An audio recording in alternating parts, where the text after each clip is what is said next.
Olá, meninos, tudo bem? Agora a gente começa o nosso segundo módulo do conceito de gases. Vamos falar um pouquinho do modelo do gás ideal. Olha só, tudo que a gente vai falar sobre gases daqui para frente leva em consideração um modelo de gás chamado modelo do gás ideal. Os gases que a gente tem nosso cotidiano, né, são gases reais. Só que para que os modelos matemáticos, as equações que a gente usa sejam eficientes, a gente aplica isso no que nós chamamos de modelo do gás ideal. Quais são as principais considerações do modelo do gás ideal? Vamos lá? Olha só. Primeira consideração importante sobre o modelo do gás ideal é a seguinte. Os gases ideais têm moléculas pontiformes. O que significa ter molécula pontiforme? Quando você compara gases reais como gás de hidrogênio, gás metano, gás carbônico, as moléculas têm tamanhos de átomos diferentes e têm tamanhos diferentes. Aqui desconsidera-se completamente o tamanho das moléculas. Portanto, moléculas pontiformes significa dizer que as moléculas apresentam tamanhos desprezíveis. Tamanhos desprezíveis. Beleza? Então, despreza-se completamente o tamanho das moléculas, não sua massa, seu tamanho.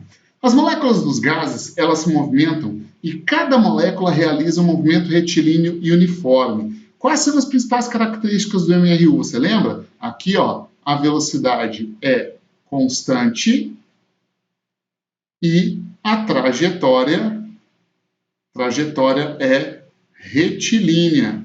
Ou seja, quando você considera retilínea, quando você considera o movimento de cada partícula de um estado gasoso, elas se movimentam em linha reta e com velocidade constante, certo?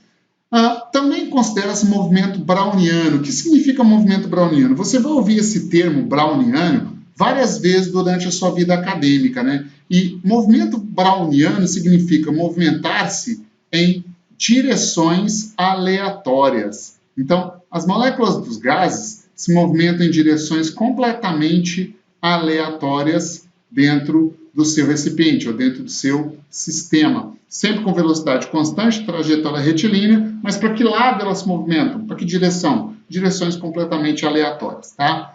Outra coisa aqui, ó.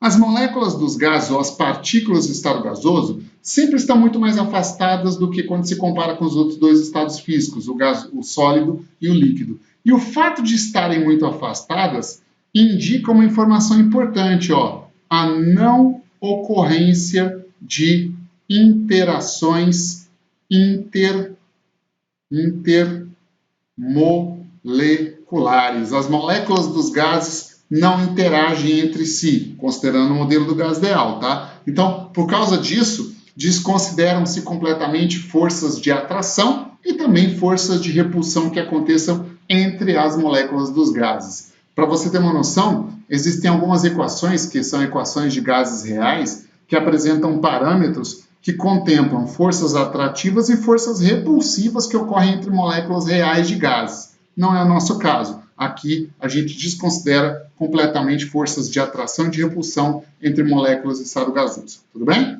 Aqui, ó. Também uma consideração do modelo do gás ideal é que as colisões são perfeitamente elásticas. As moléculas dos gases colidem entre si e colidem com as paredes do recipiente. A gente já comentou na tela anterior que as colisões das moléculas com as paredes do recipiente resultam na pressão que o gás exerce. E quando essas colisões acontecem entre moléculas e paredes do recipiente, essas colisões são perfeitamente elásticas. O que isso significa? Significa que não há dissipação de energia, ou seja, a energia das moléculas se mantém constante, ou pelo menos ela não é diminuída, ela não é dissipada na forma de colisões, né? A velocidade está relacionada com a temperatura, ou seja, quanto maior a temperatura do gás, maior será a energia cinética média das moléculas, das partículas do estado gasoso. Para você ter uma ideia, estima-se, isso é uma estimativa, tá, que moléculas do ar a 25 graus Celsius em 1 atm movimentam-se numa velocidade próxima de 800 km por hora. Tá? Isso é uma velocidade média. Não significa que todas as moléculas de gás, no caso o ar atmosférico, a 25 graus Celsius e 1 atm, se movimentem a essa velocidade. Pensa, por exemplo, um ambiente onde você está agora, né? Pode ser o seu quarto, pode ser uma sala, pode ser um ambiente qualquer. Esse ambiente onde você está agora. Se a temperatura aí tiver 25 graus Celsius e a pressão 1 atm, as moléculas do ar estão se movimentando em direções aleatórias a uma velocidade média de 800 km por hora. Significa que todas elas estão a essa velocidade? Claro que não. Existem moléculas mais rápidas do que isso, existem moléculas mais lentas do que isso, mas a maioria das moléculas está numa velocidade igual ou próxima de 800 km por hora. Isso pode ser observado nesse gráfico. Olha aqui, ó. Esse gráfico mede a quantidade de moléculas em função da energia dessa molécula, certo? No eixo Y eu tenho a quantidade de moléculas, no eixo X eu tenho a energia de cada uma das moléculas. Olha só. A quantidade de moléculas com energia baixa é pequena, ou seja, fazendo uma comparação com o que a gente está falando, se a velocidade média é 800 km por hora, nós temos poucas moléculas com velocidade, por exemplo, menor do que 100, 150 km por hora. A maior parte das moléculas tem uma energia média ou próxima da média, 800 ou um pouquinho menor, 700 ou um pouquinho maior, 900, mais próxima disso. Eu também tenho poucas moléculas com energia muito maior, com velocidade muito maior do que 800 km por hora. Essa seria a distribuição normal de energia de todas as moléculas de um sistema, tá certo?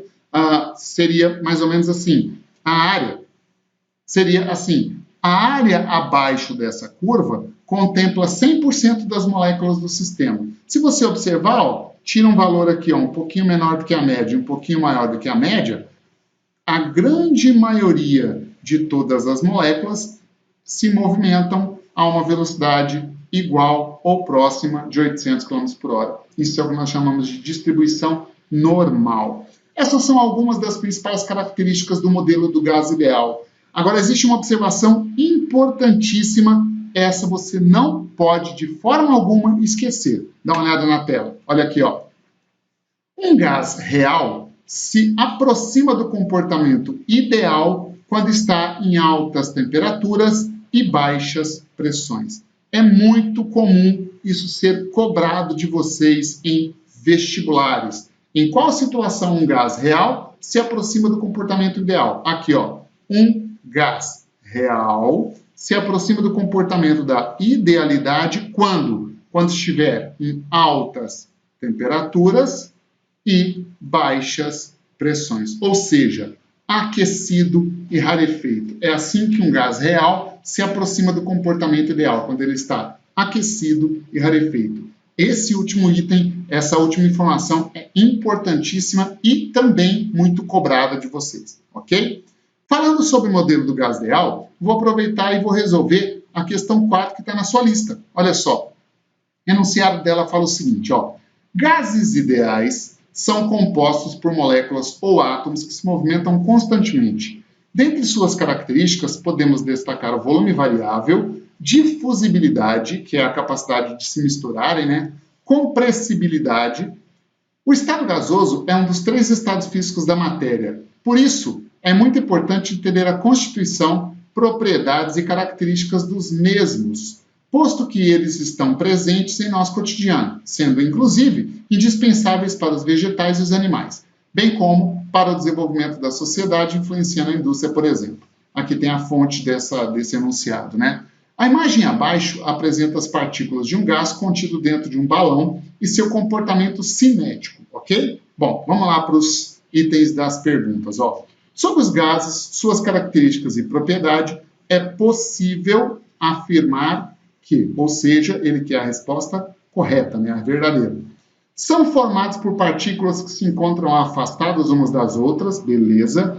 Em movimento constante, beleza. De baixa energia cinética, não, tá? As moléculas dos gases se movimentam bastante e elas não têm baixa energia cinética. Isso aí está errado. Vamos continuar? Letra B. Não apresentam massa, já está errado. Não apresentam massa, errado. As moléculas dos gases, ou seja, O gás apresenta massa sim. Isso aqui já está errado, já começou errado esse item aí, né? Próximo. Com o aumento da temperatura e ou diminuição da pressão, o gás dilata-se. Isso está verdadeiro. Se você aquecer o gás ou diminuir a sua pressão, a tendência dele é expandir. Por outro lado, com abaixamento da temperatura e ou aumento da pressão, ele sofre contração, ou seja, é comprimido. Isso está verdadeiro. Não existe nenhum erro nesse item. Aumentou a temperatura, o gás dilata ou diminui sua pressão. Aumentando a sua pressão ou diminuindo a temperatura, o gás se contrai. Vamos ver as outras? Ao serem inseridos em um recipiente, preenchem todo o seu volume. Beleza, correto. Entretanto, não exercem pressão sobre as paredes do recipiente. Aí eu tenho o item errado. Por quê? Quando ele fala não exercem pressão, está errado porque os gases exercem pressão sim. Ela vem das colisões das moléculas com as paredes do recipiente. Letra E. Dependendo da sua natureza, podem ser miscíveis entre si, entretanto, alguns formam misturas heterogêneas com outros. Isso aqui está errado, presta atenção numa coisa. Anota aí na sua fichinha resumo, porque isso também é uma informação importante.